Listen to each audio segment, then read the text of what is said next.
का तमाम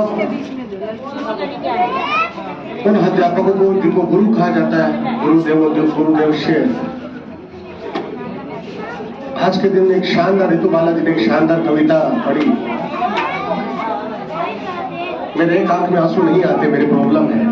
इस आंख में मेरे आंसू आ गए, इस आंख में मेरे आंसू नहीं आते, ये मेरी प्रॉब्लम है। नमन आपको।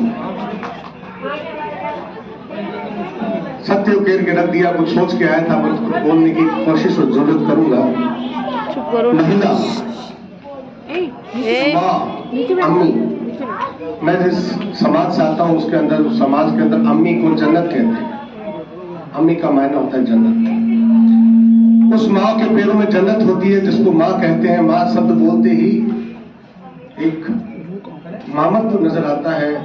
दिल की गहराई से उस माँ को भी पीड़ा, उस माँ के दर्द को जो आपने बयान किया है, शायद वो भी कम है।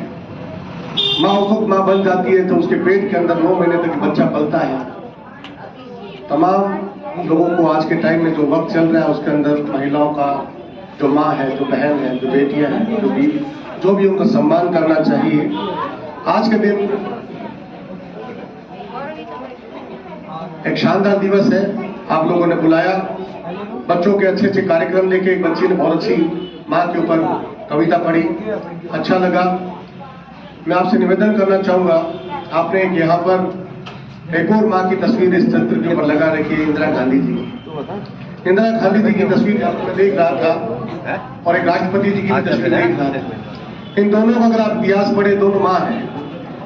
आजादी के आंदोलन में इंदिरा गांधी जी ने वानर सेना बनाई और उस उम्र के अंदर आपने, जब आपकी उम्र एक छोटी सी थी, 12-13 साल की उम्र हुआ करती थी।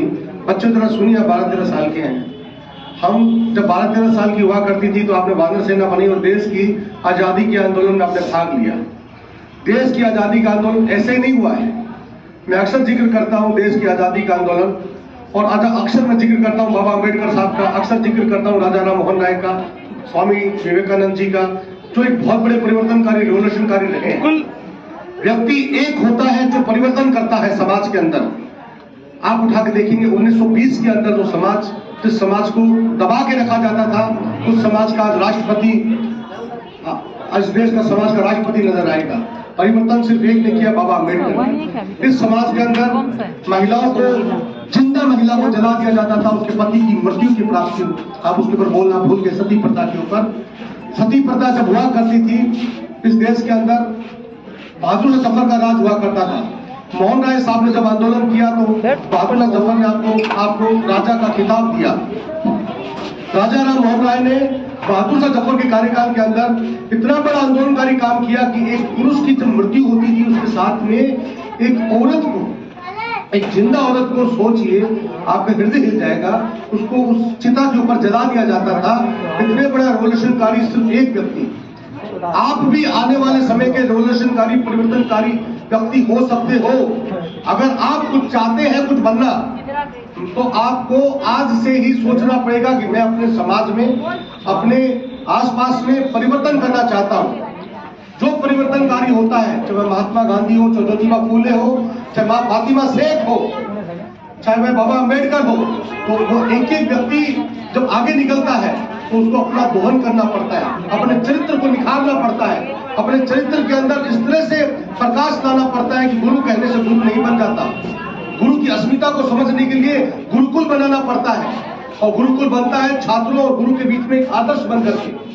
हम जब तक अपने अध्यापकों को एक आदर्श नहीं समझेंगे, और हम अपने बच्चों को जब तक उस गुरु वंश की जो गुरु परंपरा हुआ करती थी, गुरुकुल के अंदर गुरु बहन हुआ करता था, गुरु भाई हुआ करता था, गुरु पिता होते थे।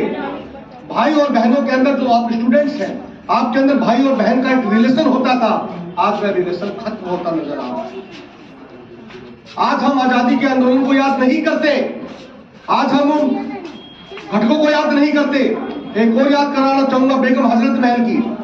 हिंदुस्तान की एकमात्र महिला शासक ऐसी थी जिसकी महिलाओं की फौज हुआ करती थी। अवध प्रदेश की आप महारानी थी, महिलाओं की फौज, उसकी फौज में टोटल महिलाएं हुआ करती थी, और उन्होंने अंग्रेजों से लुआ लिया और आप शहीद हुई, और आपका मजार नेपाल के अंदर है। इस देश के अंदर बूढ़ी गांधी हुई है, जिसको मकामी हाजरा कहा करते थे, जिसने अपने नाम के ऊपर गांधी को एडॉप्ट किया। वह बूढ़ी गांधी 82 साल की महिला बंगाल के अंदर भारत छोड़ो आंदोलन के अंदर शहीद हो जाती है। अब सोचिए शहादतें किस तरह से मिली, किस तरह देश आजाद हुआ। ऐसे ही तालियां बजा करके एक लड्डू खा करके देश आजाद नहीं हुआ। आजादी का स्वप्न बनाते हैं हम, 26 जनवरी 15 अगस्त को लड्डू खाते हैं, हम आज डांस करते हैं, कलाकृतियां करते हैं, ये ऐसे नहीं प्राप्त हुई है। इनके लिए हमें गहराई में उतरना पड़ेगा कि आज समय व्हाट्सएप और फेसबुक का नहीं है, आज समय एक बहुत बड़ा परिवर्तन का है। आज एक और व्यक्ति का, लेनिन का भी आज पुण्यतिथि है। लेनिन जिसने रूस की स्थापना की, लेनिन कहा करते थे जो पूंजीपति लोग हैं उनसे लड़ो। इस देश की जो टोटल आबादी है वो गरीब है, मगर उस गरीब के अंदर जो पूंजीपति लोग हैं वो कब्जा करते जा रहे हैं। जब तक हम पूंजीपतियों से नहीं लड़ेंगे हम यहाँ पर काबिज नहीं हो सकते। आने वाले समय का भविष्य है बच्चों, अपने अपने झांक के देखिए। आप उस वक्त तक पढ़िए, हमारे इस्लामिक मेथोडोलॉजी में आता है कि माँ की कोख से कब्र की कोख तक पढ़ता है बच्चा। मतलब जब तक कि आपको मृत्यु प्राप्त ना हो जाए आप पढ़ते रहिए, शिक्षा हासिल करते रहिए जीवन पर्यंत। हमारे गुरु हुआ करते थे बनवारी लाल यादव जी, वो कहा करते थे बेटा हमेशा शिक्षक, कभी शिक्षक मत बनना, हमेशा छात्र बने रहना और हमेशा शिक्षा प्राप्त करते रहना। शिक्षा प्राप्त आपको कचरे के भंडार से भी प्राप्त हो सकती है, गुरु के गुरुजन से भी मिल सकती है, फकीर से भी मिल सकती है।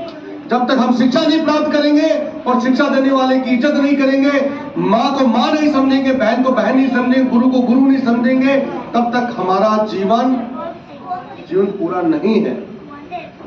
जीवन पूरा करने के लिए नाली का कीड़ा भी जन्म लेता है और आप भी जन्म लेते हो। नाली का कीड़ा भी मरता है और आप भी मरोगे, मगर आप इंसान हैं, एक बेहतर कौम है।